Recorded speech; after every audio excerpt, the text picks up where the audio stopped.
Hi, everybody. Glad to be here, and I hope everybody had a happy 4th of July. Um, the title of this episode is I Knit Dead People, and this is not uh, an episode about the Sixth Sense, although I'm making the artwork for this episode based on that. What I want to talk about today is SABLE, SABLE, which is, for those of you who don't know, stash acquisition beyond life expectancy. And those of us who knit and collect yarn and use yarn as a palette for our artwork uh, will eventually reach a point where we have to manage and either pare down or just accept the fact that we're going to have more yarn than we have time in our life to knit.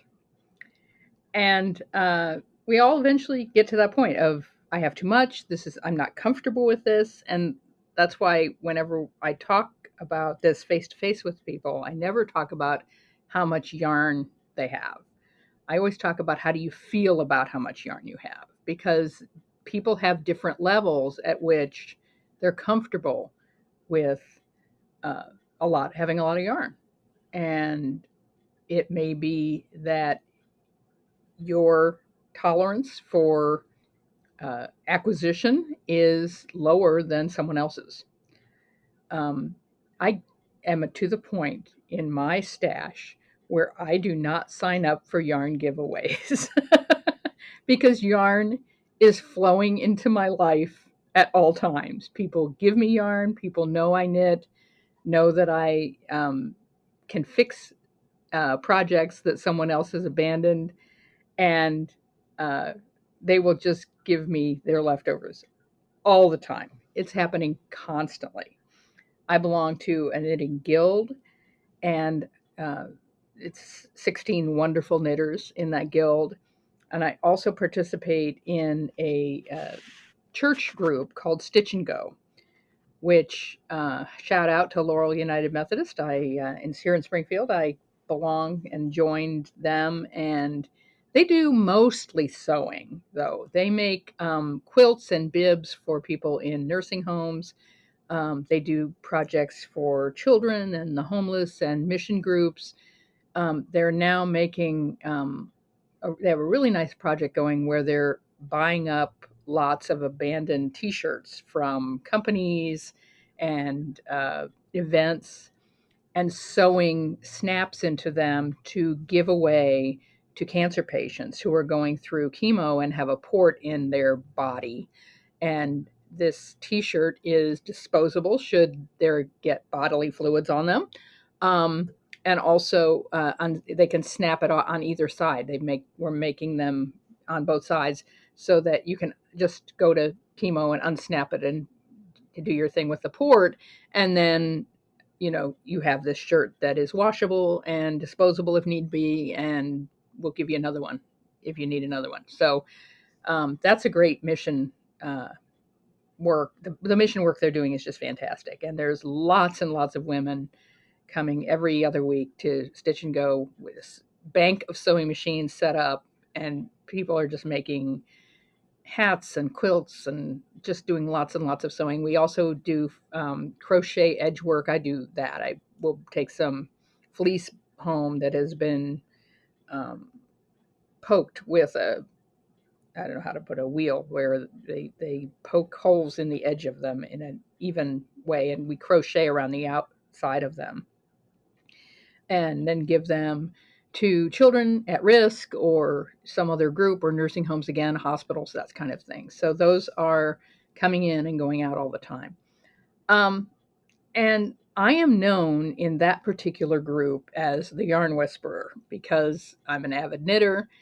And so we have a lot of yarn stored in the church that's just acrylic worsted to use for the edgings on these fleece blankets. But people are donating stuff, leftover stuff, abandoned stuff all the time. That's anything that's, craft related comes in. And if it's yarn that isn't, basic worsted acrylic yarn that can be used for these charity projects, if it's some wool or some sock yarn or something that's out of the ordinary, they call Fran and say, here, take this, you know, find a home for it. And sometimes it'll go to the guild. Sometimes I'll look at it and say, this is really, there's nowhere to put this except the thrift store. So there it goes. Occasionally I keep it, but most of the time I try to find another home for it. And then there are people in Stitch and Go who actually have their own relatives who have uh, passed away and have left a project behind. And in a couple of instances, I have taken that on. And in one instance, a grandmother had knit little squares um, that were abandoned, and there was not enough yarn to make it into the blanket that they had intended to make it in. So I wound up sewing a few of the squares together and arranging them to make a toss pillow, you know, just a casual pillow.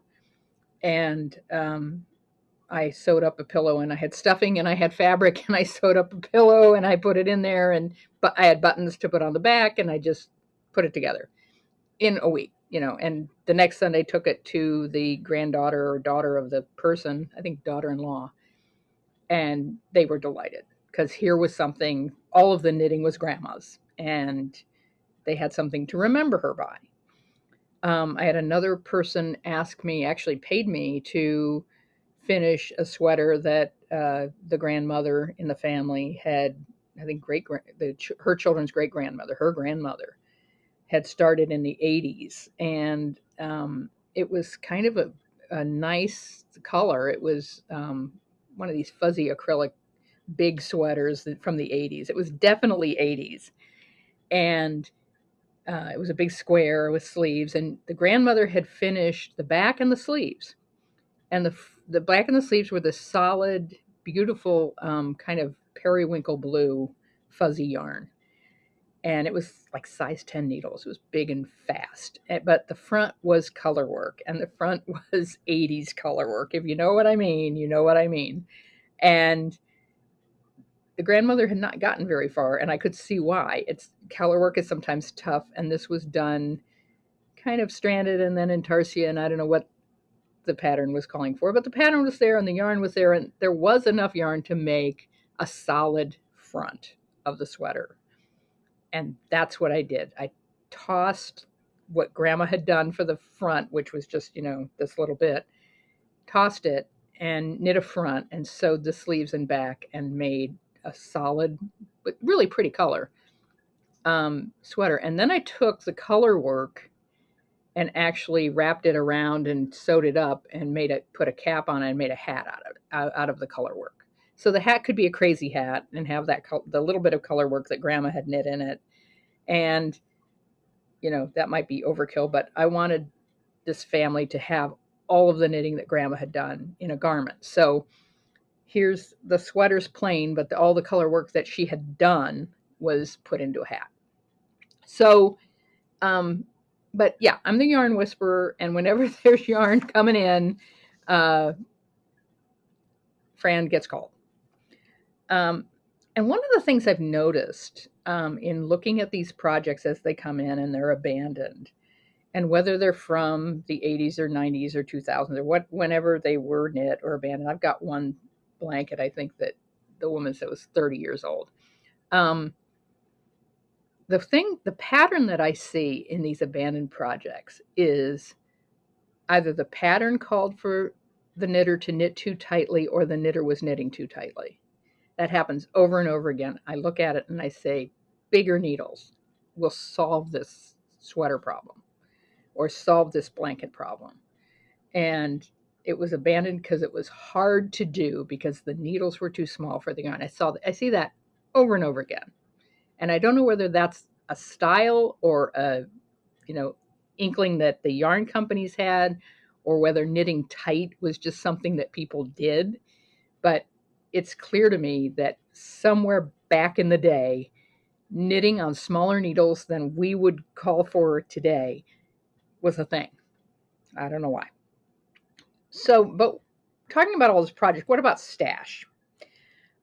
This scarf that I'm wearing is knit by a late friend of mine and a late friend, a member of our guild. I'm going to call her Mary Ann in this podcast. That's not her real name, but Mary Ann knit this. And so I'm wearing it in her honor. She passed away earlier this year and was a member of our guild, a really sweet lady. I loved her. I think everybody did. Marianne was just a sweetheart and died way too soon in life. She was in her 60s and got sick and died. And it was horrible. And we miss her. We miss her sweetness and we miss how nice she was to everybody. Uh, she was not an expert knitter, but she had great ambitions to be an expert knitter. And she had what I would call a legendary stash of yarn. Um, if you were to take all of the yarn out of my house and put it in my driveway, it would fill my driveway. And I would be a little bit embarrassed by that. Marianne's stash would fill 4 or 5 driveways. I mean, it was a stash. And it was a lot of high-end stuff too. I mean, she bought cotton and she bought cross-stitch stuff and but she'd go to Stitches and she went to Stitches regularly and she'd buy, Miss Babs and Rowan and she would have the stash when she passed away just had bag after bag after bag of beautiful yarn, some of which she had knitted up. Now this I love this scarf, and I'm gonna give this to one of my kids, I think, or maybe I'll keep it. But I love this scarf because it's very much just like the blue scarf I was talking about in an earlier episode. She had 2 more balls in a bag, and this was not cast off, and it looked like she'd abandoned it. And I just cast it off, and I mean it goes down to my waist and beyond. So this scarf was done, and it was a UFO. And just like my blue scarf was, when I finally measured that blue scarf I had put away for years and found out, oh, it's done except for 5 rows of garter, 5 ridges of garter, and it sat there. That's what happened with this one. And Marianne had 2 more balls of yarn in the bag, which are, someone could make another scarf. But so this legendary stash, I mean, beyond anything you've seen, I imagine. Some people listening might have this kind of stash. Uh, Marianne had a legendary stash. And she loved knitting scarves and hats for her grandchildren for Christmas. And those were projects that were, she knit those very well and they looked beautiful. And she finished them and uh, gave them to her grandchildren at Christmas. And I know those are treasured items for her grandchildren. Um, like I said, she wasn't an advanced knitter, but she had dreams of being one. And nothing made her happier than finishing. You could just see the joy in her face when she finished a scarf for her grandchild. Um, yeah, I don't think many of you understand what I mean when I say she had a legendary stash. I can't emphasize that enough.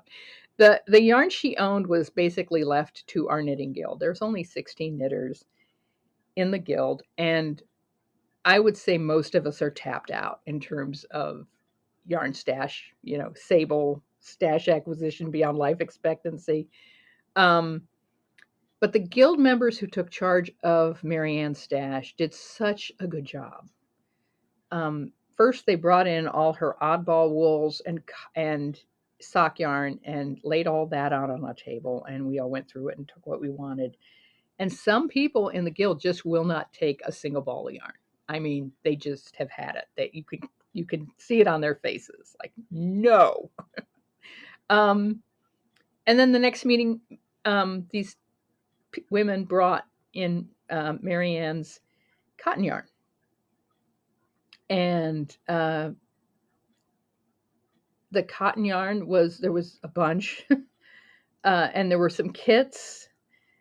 And then at our guild Christmas party last winter, they brought in all the really high end stuff, the Miss Babs, the Stephen B, the Stephen West kits, all the yarns, and gave them away as door prizes at the Christmas party. We had a drawing, and you could go pick from the table where Marianne's yarns were. And I don't know what happened to the yarn that no one wanted. I assume they gave it away to a thrift store, or they're holding on to it. I don't know. I don't know. I'll have to check with them. I took a lot of the sock yarn, and I took a bit of cotton for a friend who I know likes to knit dishcloths, and passed that along. And then I got some nice yarn at the Christmas party, and I think everybody appreciated that. The really high end stuff they had set aside and made a big deal about it. I know that Marianne would appreciate that. And so I think it was a really fair distribution to everyone at the Guild to get something to take home with them, to remember Marianne by. But it took over 3 months to get all of that yarn to the point where Guild members could even look at it. And it was fun. It was fun. It was also very sad because we knew that Marianne didn't have long to live and would never knit again. And that was just a tragedy.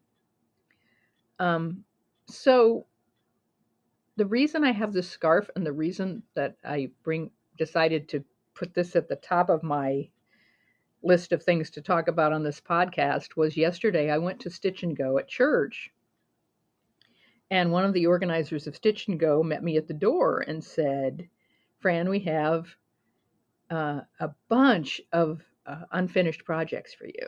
And I just went, oh, because I brought one with me to work on. At Stitch and Go. It's like, do I really want to see more unfinished projects at this point? And she said, "You don't have to finish them, but somebody needs to go through them and figure out what's there. And you're a knitter, and there are very few knitters in the group." So I went to the back room to see what was there, and it was more stuff from Marianne. And more. This was 2 baskets full. And there were at least 3 very high-end shawl kits, months after she passed away, that had been brought into the church. Not to the Guild, but to the church. And I don't know whether they'd gone through the Guild first or whether they'd just been brought over by the family to the church. But whatever had happened, church had them and wanted me to go through them and figure out what to do. And I mean, these are Miss Babs shawl kits. This is like stuff that's really expensive. And I just have a feeling that Marianne didn't know that she had it, and that her family didn't know it was there until they started cleaning out further and getting deeper into closets or under beds or wherever it was. That, this legendary stash was so much that there was going to be stuff there that got missed. And yeah, I just have a feeling she didn't know it was there. And that is just so sad. But it's a lesson for all of us, because I'm always talking about shop your stash and find out what's there. And if you see a pattern you like, go through your stash and see what you could use. Keep going through those plastic bins in your closet, which, hey, look here, I know I've got them. On a regular basis, see what's there. I open those up and I'm like, oh, that's there. Oh, look, I forgot about that.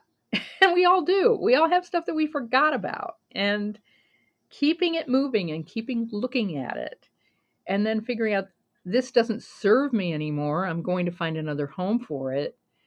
I mentioned to someone on Reddit the other day, they were wondering what to do with this yarn that they said in the Reddit post, "I'm never going to knit this. What do I do with it?" And I said 2 words: thrift store.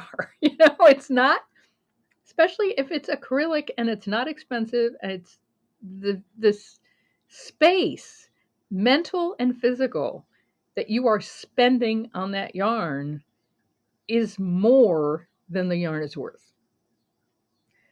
And I don't want to be cold about that, but sometimes it just takes a little tough love, like with yourself, of the space that I'm using in my head and in my house is not worth the a little bit of guilt that I'll feel giving this away. And the other thing is, like, the guilt is weighing you down. The guilt over having it and not using it is weighing you down. So we need to stop that. And I include myself in this completely. Um, there's also a Bible story that came to mind in the past 24 hours in thinking about this, and it's the story of Tabitha, who's also known as Dorcas. And bear with me, there's a knitting angle to this for sure. Um, Dorcas is a woman, a virtuous woman in the book of Acts, and she's known as a virtuous woman who made garments and was part of a circle of widows who made garments. I found this cover of a children's book that is clearly much more evangelical than I am, but this children's book is Dorcas Sews for Others. Isn't that nice? She's a nice lady. She sews for others, and it's the story of Dorcas who makes garments for other people, and then she dies. And this is the book of Acts, so Jesus is already out of the picture, and it's Peter, her who is an apostle, um, who is sent a message to please come. Dorcas has been laid out in an upper chamber. Her body is there. The widows who sewed with her and made garments with her are all there. And apparently, Peter needs to come and offer them solace as a minister of Christ or whatever, but they've asked him to come. And so he comes. And the fellow seamstresses. Oh, and by the way, Dorcas is also mentioned in Scripture as being a disciple. She is given the title of disciple in the Bible. So she's not. This is not just, oh, widows and orphans. Go ahead, you just be a subset. She's up there.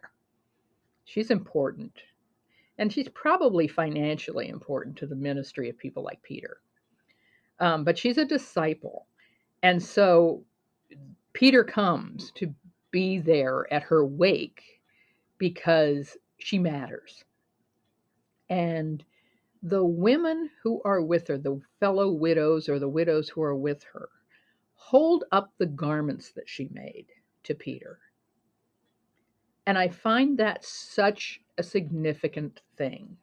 There she is, her body's laid out, and Peter comes to be in an official capacity present at her wake. And these women hold up stuff she finished. Let that sink in. Stuff she finished as evidence of her value. And Peter sends them all out and raises her from the dead.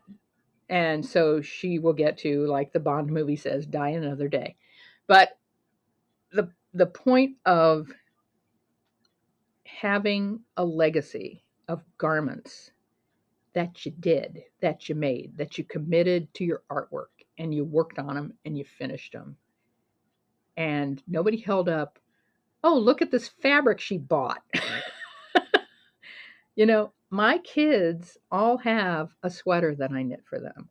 All of them have a sweater. All of them, youngest child is constantly taking my socks. I'll take these. Hundreds, like monthly.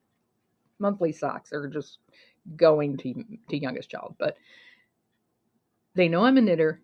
They have something already that I made. If I kick off this mortal coil tomorrow, they've got something I did. And I hope they will know when they're having to figure out, oh, here's some more yarn. Oh, great, here's some more yarn. Oh, great, here's some more yarn. We got to get all this over to the guild so that, you know, Peter's not coming for Fran to raise her from the dead. We got to get rid of this yarn. I hope I will have gone through it frequently so that it daily had some value to me, or at least monthly had some value to me. I knew what was there, and I didn't forget something. Um, and so, like I said, the community isn't going to hold up the yarn we bought. They're going to hold up what we knit. I want to be buried in something I knit or cremated in something that I made. Uh, and I will say this though, the guild does um, when we do show and tell, we do show and tell every month of stuff that we knit, stuff that we finished, and it's very motivating to take something you finished, and they will say this is Marianne yarn, and so there is that legacy of that, and I mean it when I say legendary stash of yarn to that it's getting knit, and I think we're actually going to do an entire guild meeting at some point that is just Marianne yarn. Everybody bringing something they made with Marianne yarn. So uh, that's going to be fun and that's going to be meaningful. Her yarn lives on, um, and it's just yarn until you knit it. Then it's art. So make sure I have to make sure that the skeins of yarn I own continue to inspire me, and that's that. When I do a purge, and I recently did one, I'll talk about that in a future episode. It's getting late, but um, doing a purge based on holding up the yarn and saying, "Does this inspire me or not?" is a good rule of thumb. Um, I've had some setbacks this week in terms of projects. There was this cowl I was going to knit, and I don't know if any of you have ever made tubular cast on in black fingering yarn, but boy, that was a mistake. And I tried it 4 times, and I finally got it sort of right, and I fudged it. And now I have the ribbing done for the cowl, and it looks nice. But then I started to do the color work above the ribbing. And by the way, this cowl was designed in worsted weight yarn, and I'm knitting it in fingering because I'm using stash and redesigning it. And then I got to the color work, and I hated the colors that was going with the black, and I just put it down for a minute, and I was like, okay, this isn't going to work. And I'm working on something else now instead for this knit along that's going on at the Grocery Girls um, Ravelry group. Um, they're working on this. This cowl was designed by Vincent Williams, and we're doing um, a set of designers. We're knitting by a set of designers, one of whom is Vincent Williams. So uh, this cowl, I'm knitting. I'm going to crochet something actually designed by Vincent Williams, and I will show that to you once it's underway. But yeah, the knitting was slippery and arduous, and the color was awful, and I'm going to rip it out and make it look good. And so that's happening. Next week, I'm going to talk about sock week and the 3 sock knit alongs I'm doing this month. And I've had some setbacks there too. I'll have to tell you about them next week. Um, I thank you so much for listening. And yeah, we'll talk next week about sock week. Bye.